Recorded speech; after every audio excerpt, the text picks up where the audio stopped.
All right, Jesse on Fire, welcome back to the channel. So, Francis Ngannou got his offer pulled by ONEFC, which begs the question whether there was ever going to actually be an offer at all, right? So we're going to talk about what the CEO of ONE said about why they're not going to make him an offer after all, because they said it's not about money. So I'm going to read you his statement. We'll talk about that. And then there is a potentially enormous story relating to free agency coming up. And unless I have forgotten how to be a YouTuber, it is going to be in the title and the thumbnail, because Conor McGregor might be coming up on free agency in short order. And I will show you exactly where I got that information, and we can discuss the implications of that being true, because that would be one of the biggest stories. I can't even wrap my brain around a free agency. If it's Conor McGregor free agent,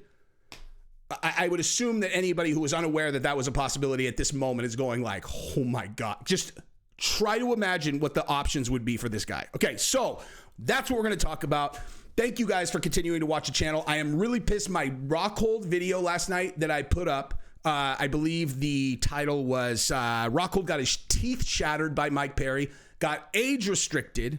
So if you didn't see it suggested to you, that's why. Because after it had been up for a few hours, YouTube decided that it was too graphic for people under 18. I disputed the decision, and my appeal was rejected. They said that the image of Rockhold's teeth was too graphic for teenagers.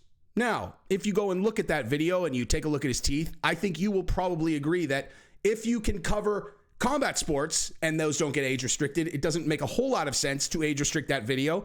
But this is just really a moment for me to market that video, because I think it was really good, and you guys should check it out if you didn't see it, because I got age restricted.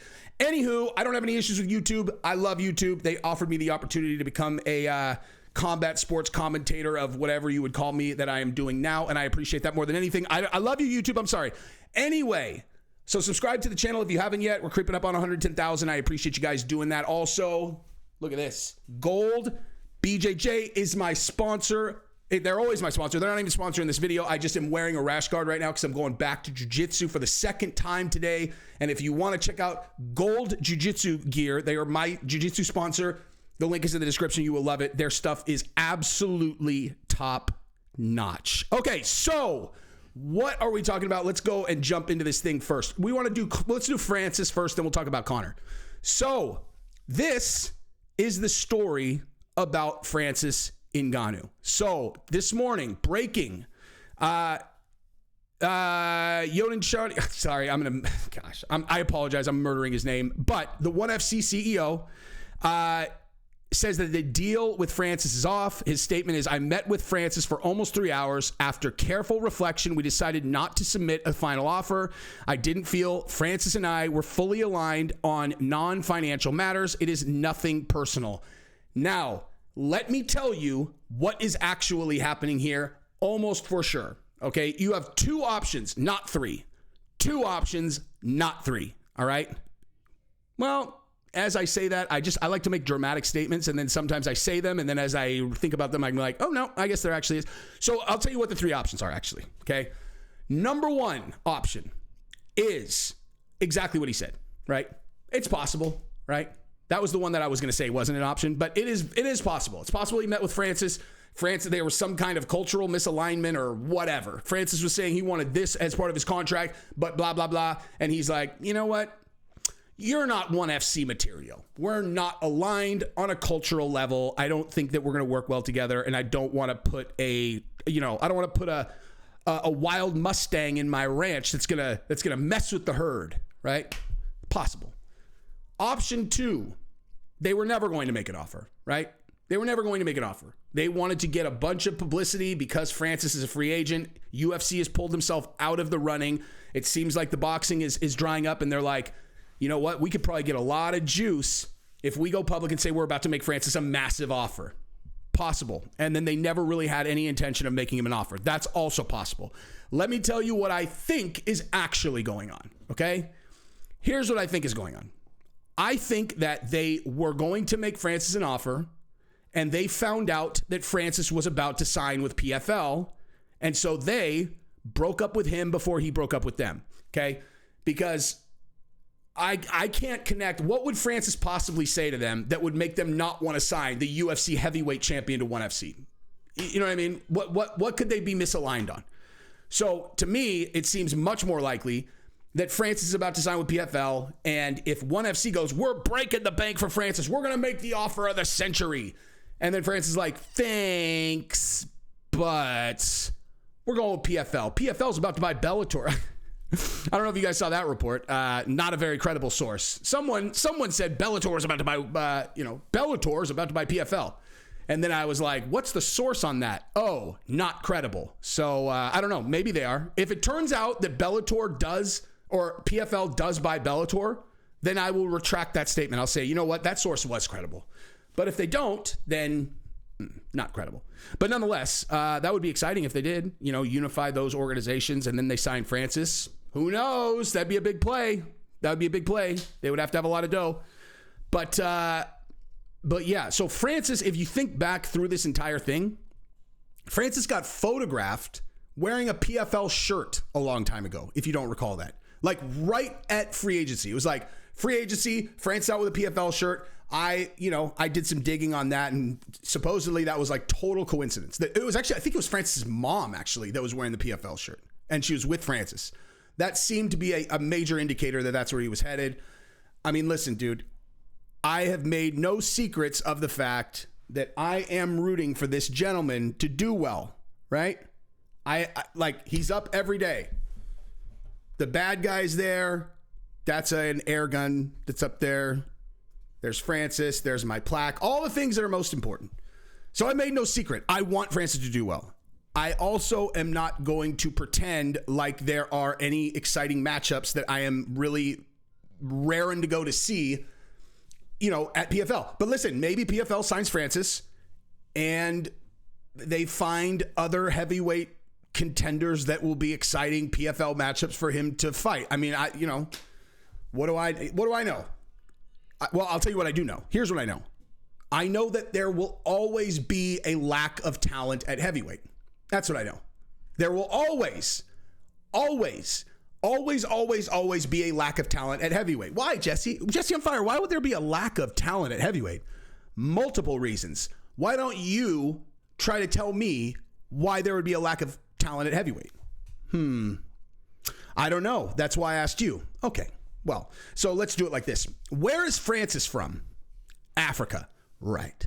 Where is he not from? America. Why is that relevant? Why don't you tell me? Tell me why that's relevant. I don't know. That's why I asked you. What would Francis have been doing had he grown up in America?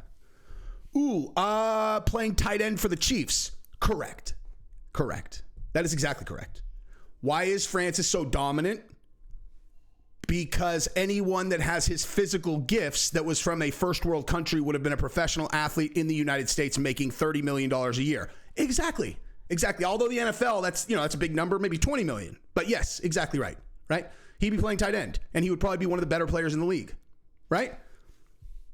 Yeah, actually, yeah, I think you're right. Right. Exactly. I am right. So that is why heavyweight will always be light on talent, because if you are a freak athlete on the level that these 140 pounders are, and you are 240 pounds, you're in the NFL. I know, you know what I mean? Like, it's just that simple. That's why. So you basically take out, where do we develop athletic talent the best in the world?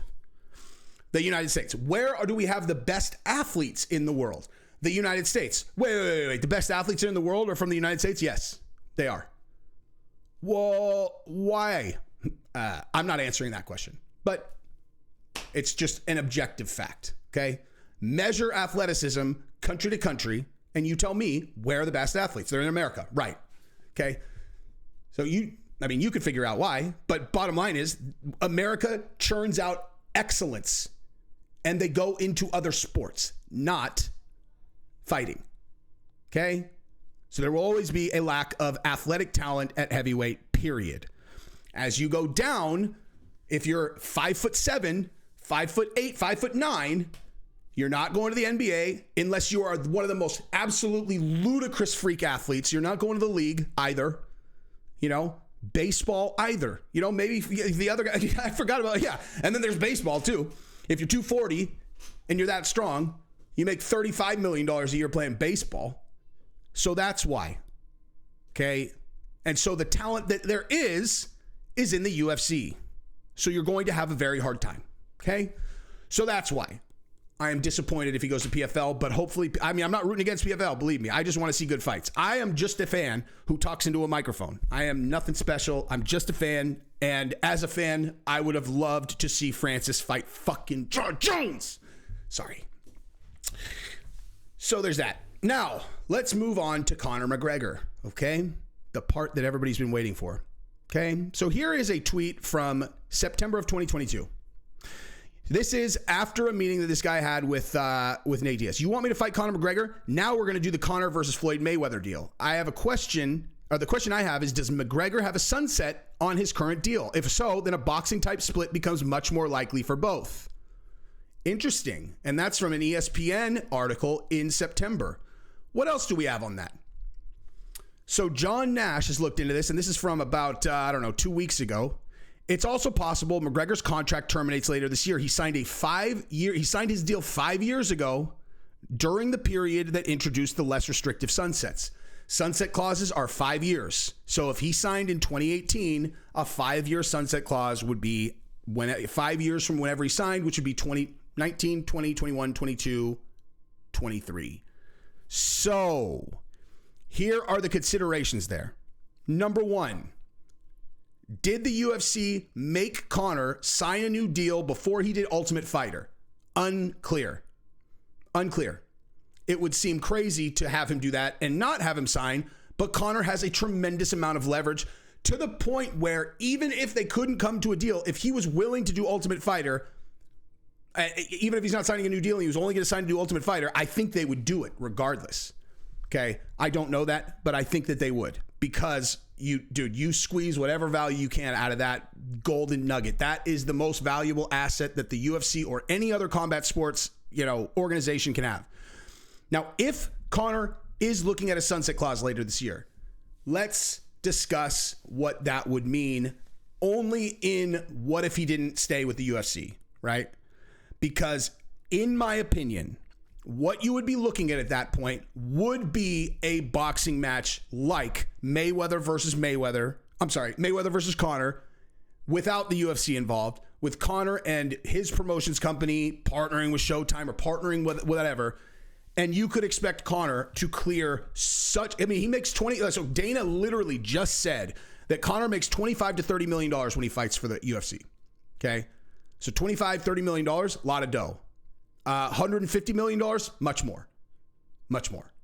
And if Conor is going to co-promote an event against someone in boxing or even an MMA match or a bare knuckle boxing thing that he is promoting, can you imagine the numbers that thing will do?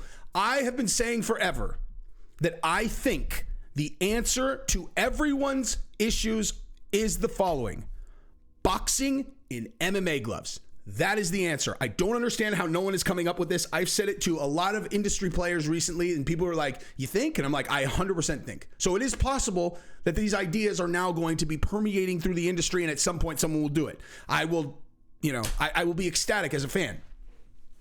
The other thing that I heard today was that Dave Feldman on Ariel's show said that they were going to move away from the pay-per-view model because of so much piracy, I assume, and they were going for a network deal. Okay, problem there. Now, the only reason I bring that up is because Conor was in the ring facing off with Mike Perry with a BKFC belt on. Now, look, that was obviously, or at least appeared to be, an impromptu thing. That wasn't something that was set up. Whatever, Conor's under contract with the UFC.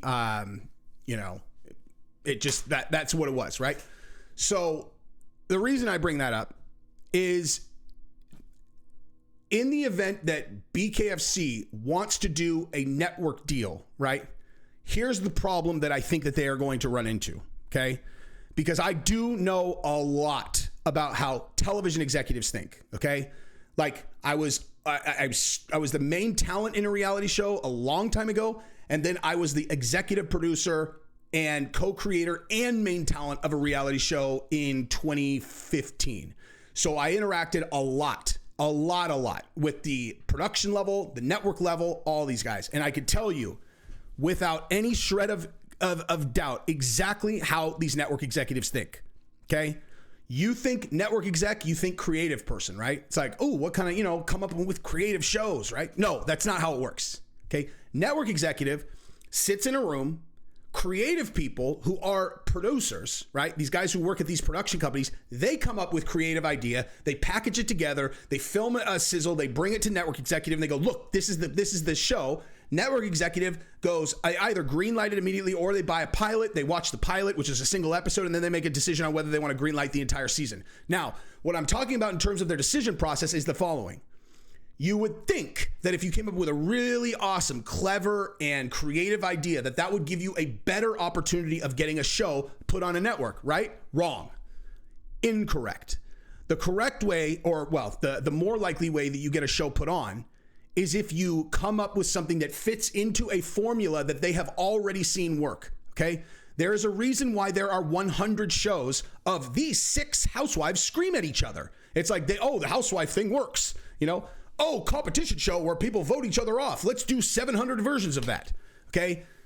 They're not creative people. The way that they make decisions is, has this worked previously? And if there's something that looks like this, that someone took a chance on, that they failed recently, that kills your chances. Kills your chances. Okay. I can't stress that enough. And in some cases, like the thing that really hurt us, the thing that they're comparing you to, it's not even similar. It's like, it just kind of, it's like, well, this show didn't work, so this won't work. You're like, anyway, sorry, I am vomiting up things that I should be talking about in therapy as opposed to that. But no, so look, what I mean is this is the reason why I'm bringing all this up. Slap League, very, very public chance that was taken by TBS, right? They took a chance on Power Slap. Why?